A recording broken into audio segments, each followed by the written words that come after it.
ಸಕ್ಕರೆಯ ಸಹವಾಸವನ್ನ ಮಾಡಿ ಹಾಲು ಸಿಹಿಯಾಗುತ್ತದೆ. ಆದರೆ ಹುಳಿಯ ಸಹವಾಸವನ್ನ ಮಾಡಿದ ಹಾಲು ಒಡೆದು ಹೋಗುತ್ತದೆ. ಹಾಗಾಗಿ ಯಾವುದರ ಸಹವಾಸವನ್ನ ಮಾಡಬೇಕು ಎನ್ನುವುದು ನಮಗೆ ಬಿಟ್ಟಿದ್ದು. ಒಳ್ಳೆಯವರ ಸಹವಾಸವನ್ನ ಮಾಡಿದರೆ ನಮಗೆ ಒಳ್ಳೆಯದೇ ಆಗುತ್ತದೆ. ಅದೇ ರೀತಿಯಲ್ಲಿ ಕೆಟ್ಟವರ ಸಹವಾಸವನ್ನ ಮಾಡಿದರೆ ನಮ್ಮಲ್ಲೂ ಕೂಡ ಕೆಟ್ಟ ಗುಣಗಳು ದಾರಿ ಮಾಡುತ್ತದೆ. ನಿನ್ನ ಶತ್ರುಗಳು ಮೆರೆಯುತ್ತಿದ್ದಾರೆ ಎಂದು ಚಿಂತಿಸಬೇಡ. ಅವರ ಪಾಪದ ಕೊಡ ತುಂಬಿದಾಗ ಬೀದಿಗೆ ಬಿದ್ದೇ ಬೀಳುತ್ತಾರೆ. ಮೆರೆದವರು ಮಣ್ಣಾಗಲೇಬೇಕು, ಉರಿದವರು ಸುಟ್ಟು ಬೂದಿಯಾಗಲೇಬೇಕು. ನಿನಗಾದ ಅನ್ಯಾಯಕ್ಕೆಲ್ಲ ಬೆಲೆಯನ್ನ ಸಿಗಲೇಬೇಕು. ತಾಳ್ಮೆ ಇರಲಿ, ಸಮಯವನ್ನ ನಂಬು, ಆಗುವುದೆಲ್ಲ ಒಳ್ಳೆಯದೇ ಆಗುತ್ತದೆ. ಒಮ್ಮೆ ಯೋಚಿಸಿದ್ದೀರಾ? ಕಹಿಯಾಗಿ ಇರುವಂತಹ ಔಷಧವನ್ನು ನಾವು ಅತಿ ವೇಗವಾಗಿ ಒಂದೇ ಗುಟುಕಿಗೆ ಕುಡಿದು ಮುಗಿಸುವ ನಾವು ಅದೇ ಸಿಹಿಯಾಗಿ ಇರುವಂತಹ ತಿಂಡಿಗಳನ್ನು ನಿಧಾನವಾಗಿ ತಿನ್ನುತ್ತೇವೆ. ಪ್ರಿಯ ಬಂಧುಗಳೇ, ಅದೇ ರೀತಿಯಲ್ಲಿ ಜೀವನದಲ್ಲಿ ಬರುವಂತಹ ಕೆಟ್ಟ ಕ್ಷಣಗಳನ್ನು ಅತಿ ವೇಗವಾಗಿ ಮರೆತು ಬಿಡಬೇಕು. ಹಾಗೂ ಸಂತಸದ ಕ್ಷಣಗಳನ್ನು ನಿಧಾನವಾಗಿ ಮನಪೂರ್ವಕವಾಗಿ ಸವಿಯಬೇಕು. ಬದುಕಿನಲ್ಲಿ ನಾವು ಎಷ್ಟು ವಿಷಯಗಳನ್ನು ತಿಳಿದುಕೊಂಡಿದ್ದೇವೆ, ಎಷ್ಟು ಓದಿದ್ದೇವೆ, ಎಷ್ಟು ಡಿಗ್ರಿಗಳನ್ನು ಪಡೆದುಕೊಂಡಿದ್ದೇವೆ ಎನ್ನುವುದಕ್ಕಿಂತ ತಿಳಿದುಕೊಂಡಿರುವಂತಹ ವಿಷಯವನ್ನು ನಮ್ಮ ದೈನಂದಿನ ಬದುಕಿನಲ್ಲಿ ಹೇಗೆ ಅಳವಡಿಸಿಕೊಂಡಿದ್ದೇವೆ ಎನ್ನುವುದು ತುಂಬಾ ಮುಖ್ಯ ನೋಡಿ. ಯಾವಾಗಲೂ ನಾವು ಒಳ್ಳೆಯ ಕೆಲಸಗಳತ್ತ ಗಮನವನ್ನು ಹರಿಸಬೇಕು. ಹಾಗೆ ಒಳ್ಳೆಯ ಕೆಲಸವನ್ನು ಮಾಡುತ್ತಾ ಇರಬೇಕು. ಹರಿಯುವ ನೀರಿನ ತರಹ ಕೆಟ್ಟದ್ದು ತಾನಾಗಿಯೇ ದಡದಲ್ಲಿ ನಿಲ್ಲುತ್ತದೆ, ಕಸದ ಹಾಗೆ. ಒಳ್ಳೆಯ ವ್ಯಕ್ತಿ ಅನಿಸಿಕೊಂಡಿರುವನು ಯಾವಾಗಲೂ ಕೂಡ ಸ್ವಾರ್ಥಿಯಾಗಿ ಯೋಚಿಸುವುದಿಲ್ಲ. ಆದರೆ ಅವನಿಗೆ ಯಾವಾಗ ಬೇರೆಯವರ ಯೋಗ್ಯತೆ, ಬೇರೆಯವರ ಮನಸ್ಥಿತಿ, ಬೇರೆಯವರ ಸ್ವಭಾವ ಗೊತ್ತಾಗುತ್ತದೆಯೋ ಆಗ ಅವರಿಂದ ಮೌನವಾಗಿ ದೂರ ಸರಿಯುತ್ತಾನೆ ಅಷ್ಟೇ. ಪ್ರಿಯ ಬಂಧುಗಳೇ, ಯಾರಾದರೂ ನಿಮ್ಮನ್ನು ಅಗೌರವಿಸಿದರೆ ನೀವು ಗೌರವಿಸಿ. ಅವರು ನಿಮ್ಮನ್ನು ಅಗೌರವದಿಂದ ನಡೆದುಕೊಂಡರೆ ಆಗಲೂ ಕೂಡ ನೀವು ಅವರಿಗೆ ಗೌರವವನ್ನು ತೋರಿಸಿ. ಏಕೆಂದರೆ ಅವರಿಗೋಸ್ಕರ ನಿಮ್ಮಲ್ಲಿ ಇರುವಂತಹ ಶ್ರೇಷ್ಠವಾಗಿರುವಂತಹ ಗುಣಗಳನ್ನು ಏಕೆ ಕಳೆದುಕೊಳ್ಳುವುದು? ಕೆಲವು ಸಾರಿ ಗಾಳಿ ಮಳೆಗೆ ಬಂಡೆಗಳು ಬಿರುಕು ಬಿಡಬಹುದು, ಆದರೆ ಗರಿಕೆ ಹುಲ್ಲು ಹಾಳಾಗುವುದಿಲ್ಲ. ನಾವು ಎಷ್ಟೇ ಬಲಿಷ್ಠರಾಗಿದ್ದರೂ ಮನಸ್ಸಿನಲ್ಲಿ ಗರಿಕೆಯ ಹುಲ್ಲಿನ ದೃಢತೆ ಯಾವಾಗಲೂ ಇರಲಿ. ಒಳ್ಳೆಯ ತನಕ್ಕೆ ಹಣದ ಅವಶ್ಯಕತೆ ಎನ್ನುವುದೇ ಇರುವುದಿಲ್ಲ. ಒಳ್ಳೆಯ ಮನಸ್ಸು ಇರಬೇಕು ಅಷ್ಟೇ. ಉತ್ತಮವಾಗಿರುವಂತಹ ಸ್ನೇಹಕ್ಕೆ ಸಂಬಂಧಗಳ ಅವಶ್ಯಕತೆ ಇರುವುದಿಲ್ಲ. ಮನಸ್ಸಿನಲ್ಲಿ ಭಾವನೆಗಳು ಒಂದಾದರೆ ಸಾಕು, ಅದೇ ಉತ್ತಮ ಸ್ನೇಹವಾಗಿ ರೂಪುಗೊಳ್ಳುತ್ತದೆ. ನಂಬಿಕೆ ಎನ್ನುವುದು ಕನ್ನಡಿ ಇದ್ದಂತೆ, ಅದನ್ನು ಜೋಪಾನವಾಗಿ ನೋಡಿಕೊಳ್ಳಬೇಕು. ಒಂದು ವೇಳೆ ನಮ್ಮ ಕೈಯಿಂದ ಅದು ಜಾರಿ ಬಿದ್ದರೆ ಪುನಃ ಸರಿ ಮಾಡಲು ಸಾಧ್ಯವೇ ಇಲ್ಲ. ಹಾಗಾಗಿ ನಂಬಿಕೆಯನ್ನು ಸದಾಕಾಲ ಉಳಿಸಿಕೊಳ್ಳಬೇಕು. ಮಳೆಗೂ ಮುನ್ನ ಕೆಲವೊಮ್ಮೆ ಮಾತ್ರ ಆಗಸದಲ್ಲಿ ಕಾಮನಬಿಲ್ಲು ಮೂಡಿರುತ್ತದೆ. ಸಂತೋಷವೂ ಹಾಗೆಯೇ. ಜೀವನದಲ್ಲಿ ಆಗಾಗ ಬಂದು ಕಷ್ಟಗಳು ಶಾಶ್ವತವಲ್ಲ ಎನ್ನುವುದನ್ನು ನೆನಪಿಸುತ್ತದೆ. ತಪ್ಪು ಇಲ್ಲದ ಕಡೆ ತಲೆ ಬಾಗಿಸಬೇಡ.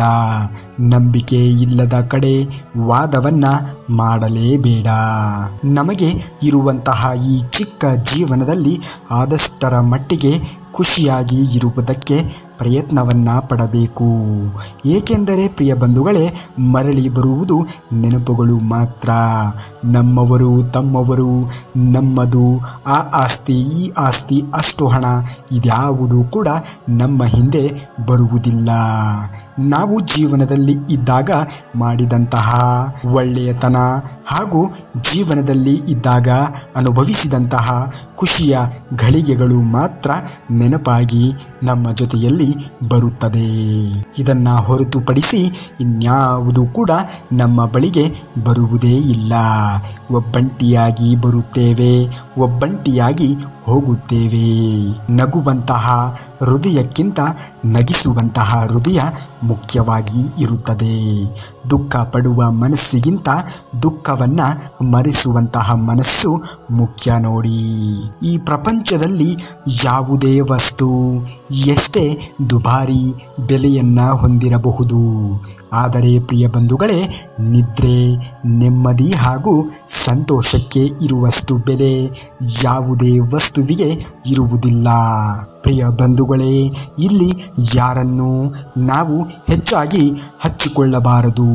ಏಕೆಂದರೆ ಒಂದಲ್ಲ ಒಂದು ದಿನ ಅವರು ನಮ್ಮಿಂದ ದೂರವಾದಾಗ ಆಗುವಂತಹ ನೋವು ಬದುಕೆ ಕಳೆದು ಹೋಯಿತು ಅನ್ನುವಷ್ಟು ನೋವು ಆಗುತ್ತದೆ. ನಮ್ಮ ಬೆನ್ನ ಹಿಂದೆ ನಮ್ಮ ಬಗ್ಗೆ ಕೆಟ್ಟದಾಗಿ ಮಾತನಾಡುವಂತಹ ಸಂಬಂಧಗಳಿಗಿಂತ ಎದುರಲ್ಲೇ ಕಪಾಳಕ್ಕೆ ಹೊಡೆಯುವ ಹಾಗೆ ಶತ್ರುಗಳೇ ಉತ್ತಮ. ನಮಗಾಗಿ ಯಾರು ಕಾಯುತ್ತಾರೋ ಅವರಿಗಾಗಿ ಬದುಕಬೇಕು. ನಮಗಾಗಿ ಯಾರು ಅಳುತ್ತಾರೆಯೋ ಅವರನ್ನು ನಗಿಸಬೇಕು. ನಮಗಾಗಿ ಯಾರು ಪ್ರತಿಕ್ಷಣ ಹಂಬಲಿಸುತ್ತಾ ಇರುತ್ತಾರೆಯೋ ಅವರನ್ನು ಸದಾಕಾಲ ಪ್ರೀತಿಸಬೇಕು. ನಮ್ಮನ್ನು ಇಷ್ಟಪಡುವಂತಹ ವ್ಯಕ್ತಿಗಳು ನಾವು ಹೇಗಿದ್ದರೂ ಹೊಂದಿಕೊಂಡು ಹೋಗುತ್ತಾರೆ. ಇಷ್ಟವಿಲ್ಲದ ವ್ಯಕ್ತಿಗಳು ನಾವು ಎಷ್ಟೇ ಹೊಂದಿಕೊಂಡು ಹೋದರೂ ದೂರವಾಗುತ್ತಾ ಸಾಗುತ್ತಾರೆ. ಇರುವುದರಲ್ಲೇ ಸಂತೋಷವನ್ನ ಪಡುವವರ ನೆಮ್ಮದಿಗೆ ಭಾರವೇ ಇರುವುದಿಲ್ಲ. ಇಲ್ಲದಿರುವುದನ್ನು ನೆನೆದು ಕೊರಗುವವರ ದುಃಖಕ್ಕೆ ಕೊನೆ ಎನ್ನುವುದೇ ಇರುವುದಿಲ್ಲ. ಸಂಪೂರ್ಣವಾಗಿ ಇರುವಂತಹ ವಿಷಯವನ್ನ ತಿಳಿಯದೆ ಯಾರ ಬಗ್ಗೆಯೂ ಕೂಡ ಕೇವಲವಾಗಿ ಮಾತನಾಡಬೇಡಿ. ಏಕೆಂದರೆ ಅವರ ಪರಿಸ್ಥಿತಿ ಮತ್ತು ಸಂದರ್ಭ ಅವರಿಗೆ ಮಾತ್ರ ನೆನಪಿರುತ್ತದೆ. ಎಚ್ಚರ. ಕೆಲವು ವ್ಯಕ್ತಿಗಳಿಗೆ ಬೇರೆಯವರ ಕಾಲು ಎಳೆಯುವುದೇ ತುಂಬ ಸಂತೋಷವನ್ನು ತಂದುಕೊಡುತ್ತದೆ.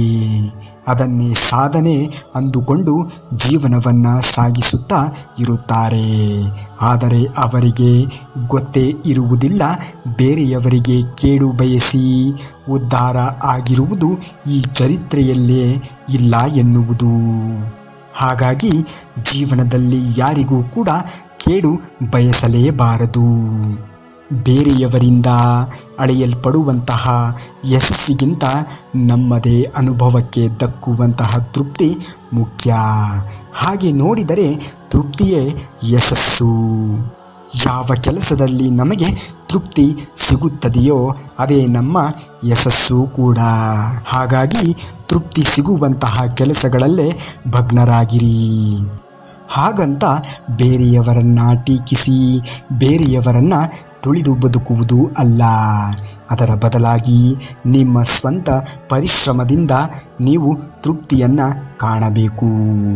ಬದುಕು ಎನ್ನೋ ಹೊಲದಲ್ಲಿ ಸಮಸ್ಯೆ ಅನ್ನುವ ಕಳೆ ಬೆಳೆಯುತ್ತಲೇ ಇರುತ್ತದೆ. ಹಾಗಂತ ಹೊಲ ಬಿಟ್ಟು ಹೋಗುವುದಕ್ಕೆ ಆಗುತ್ತದೆಯೇ? ಕಳೆ ಕೀಳುವಂತಹ ಕಲೆ ಕಲಿತುಕೊಳ್ಳಬೇಕು. ಆಗ ಬದುಕು ಧನ್ಯವಾಗುತ್ತದೆ. ನಮಗೆ ಯಾರೋ ಮೋಸ ಮಾಡಿದರೆಂದು ನೊಂದಿಕೊಳ್ಳುವುದಕ್ಕಿಂತ ನಾವೇ ದುಡುಕಿ ಮೋಸ ಹೋದೆವು ಎಂದು ಸಮಾಧಾನಗೊಳ್ಳುವುದು ತುಂಬಾನೇ ಮುಖ್ಯ. ಜೀವನದಲ್ಲಿ ಯಾರನ್ನಾದರೂ ನಂಬುತ್ತಿದ್ದೆವು ಎಂದಾದರೆ 10 ಬಾರಿ ಯೋಚಿಸಬೇಕು ನಂಬುವುದಕ್ಕಿಂತ ಮೊದಲು. ಏಕೆಂದರೆ ಪ್ರಿಯ ಬಂಧುಗಳೇ, ಕೆಲವೊಂದು ಸಲ ನಮ್ಮ ಸ್ವಂತ ಹಲ್ಲು ಕೂಡ ನಾಲಿಗೆಯನ್ನು ಕಚ್ಚಿಬಿಡುತ್ತದೆ. ಹುಷಾರು.